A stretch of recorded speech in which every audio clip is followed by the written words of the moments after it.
We started in 2002, and it was sort of just one of those ideas that popped into my head about something that we could do on Mackinac that would benefit a lot of different people. Well, my first contact with the Arts Council was in conversations with Becky about what would be the possibility of an Arts Council on the island, and how would it function. How supportive do you think the community would be? How would we as the Mackinac State Historic Parks be supportive? And from the beginning, I was encouraged by the passion and the interest and the desire to make something succeed on Mackinac Island. I had just begun my position as the Executive Director of the Mackinac Island Tourism Bureau, and we really noticed there was a lack of arts in the community.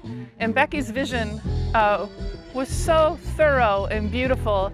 You know, my background is in history of art and architecture and music, and I was really we were both really fanatics for the arts, and so we kind of came together, and I tried to see how the Tourism Bureau and the island itself, the businesses, could support the Arts Council, and the Arts Council saw things. I mean, we had some arts on Mackinac Island, but nothing as robust as having an actual Arts Council. I grew up here on Mackinac Island. I moved here when I was 10 years old, and I'm 20 years old, so I've been here for 10 years. Having an Arts Council on Mackinac Island definitely brings the community together. Just good quality time with friends and family.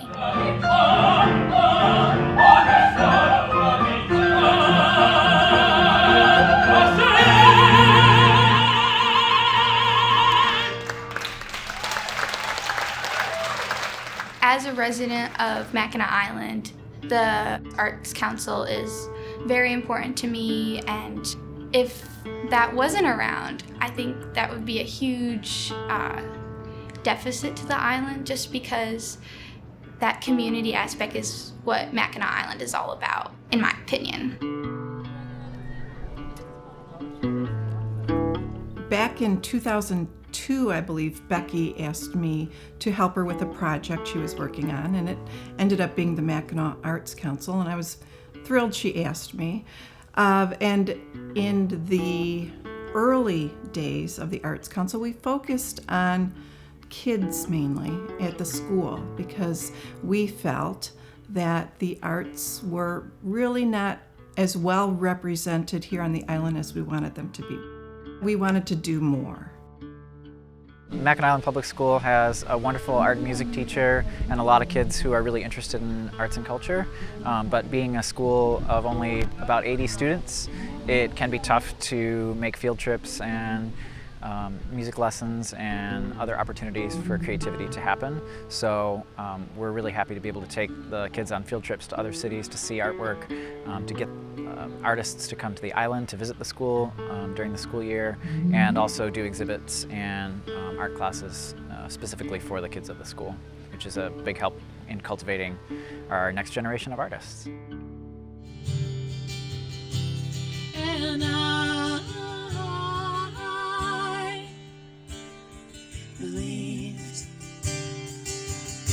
I've been working here on Mackinac for about 2 months. This is my first season here. I've been cleaning rooms at one of the B&Bs here. I've gone to a variety of different arts events during my short time here. There's a weekly poetry reading up at Anne's Tablet, which I've gone to almost every week. I've gone to concerts up on the promenade deck at Mission Point, an arts reception there, and of course these lovely concert at the park events. The first time I ever came to the island was because of the Arts Council. Becky invited us because I met Mary McGuire, and we became fast friends and bandmates. And I had never been to the island before, but that was my first time coming to perform on the island. Mackinac Island is my favorite audience because these people have known me since I was born. I learned to walk here, so it's an audience that means a lot to me. It's not just a bunch of empty faces in a New York theater. When I sing here, I pretty much know every single person. You know, the arts is ever present on Mackinac Island. It's part of our brand, really. You see it everywhere. It's amazing. I'll go through town, and if I'm escorting a journalist, and we go through town, and of course everybody knows everybody. So you go through town and you say hi to somebody, and they'll say, well, who was that? Everybody seems to know you. Well, it's a small town. Well, that person is a landscaper by the day, also a photographer, and by the way, a musician at night. So the kind of people that are attracted to work on Mackinac Island are typically artistic, multifaceted. So there's so many examples of it, it just permeates the entire island. I do think that Mackinac Island inspires people in whatever gift mix that they have, certainly for artists. That's proven here when you see books that have been written about Mackinac Island, songs that have been written about Mackinac Island, poems that have been written about Mackinac or on Mackinac Island, because they were inspired just by this beautiful island that it is. It's truly an inspiring place. Mackinac Island is one of the most naturally beautiful places on the planet that I've ever been to, and culturally it's done a lot of catching up thanks to the Mackinac Arts Council. I think the natural and the cultural kind of complement each other here, and it's sort of a logical 1-2 combination. And I actually feel like it's basically been happening in the 2000s, so I feel like this has actually been more like phase 1. And I think it could be limitless as far as where it could go.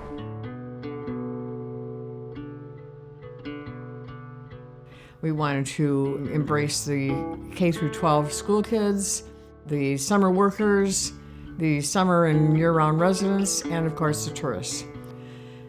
I felt that the summer employees were really a group that needed something else. They needed another experience. But even the college students that were coming from all over the United States were not really interacting with each other. They were interacting with the people that they worked with and not really coming together as a group or being able to meet other people.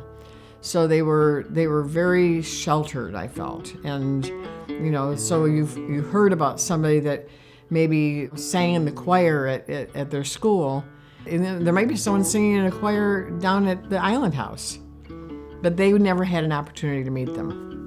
So the Arts Council, that was one of our goals, was to bridge that. One of the things that has come out of all of that is Mackinac's Got Talent. It has been so well received by the employers, so well received by the employees. It was really nice to see how many people came to support their team member. So if you were a server at Mission Point, as Basil, the first-year winner, was, I mean, in the audience, there probably were 40 or 50 people from all different departments at Mission Point that came and cheered him on. Well, first and foremost, I just want to give God thanks for giving me the talent of singing so I can reach out to others in such a way. I've touched many lives by doing that. And the way in which the council had reached out to me, I really express gratitude for the council to have reached out to me in the sense that they have provided this platform for me so I can showcase my talent. If I see that no persons can help me to say, hey, Basil, there you go. You have such a talent, I'm willing to assist you. So I see the Arts Council has a means of, it's a platform, it's a springboard to where I want to be in terms of with my career of singing. And it's very good, I'm happy for that. So I give them thumbs up for that. There is nothing like hearing acoustic guitar at St. Anne's Catholic Church. The music is incredible. It's its own religious experience. And that is, again, because the Arts Council has been able to continue this programming. We're very, very lucky. I have been in the nonprofit world for over 30 years, and I truly love to talk about the impact that nonprofits in general have on a community. Quite often people think that nonprofit organizations are a drain on the community and they don't contribute and that we only ask for things. Actually, the opposite is true. It's always nice to have events, and the Arts Council fills our calendar with events. Tourists, when they come to a town, they love Mackinac Island just to come there, but now they want to have some activity because they know that will enrich their stay. So they look on our calendar, and our calendar is always full of something, and it's usually artistic, and it's usually motivated and produced by the Mackinac Arts Council. I know the Mackinac Arts Council really has contributed to the community And the community's embraced this with attending concerts, with offering classes for children, with bringing visiting artists, which is why one of the reasons I'm here for right now on this beautiful island, bringing 23 artists. So that's that economic driver that quite often people do forget. Now the Mackinac Arts Council, once again, does great things for the community. We've all probably been to concerts that they've done in town that are free, but at the same time, without that patronage, without the grants that are provided, the Arts Council cannot provide these amazing programs. Mackinac Island Community Foundation is able to support the Arts Council through grant making and through our donor-advised funds. So they bring us new programming or continuing programming in order to bring it back to the community.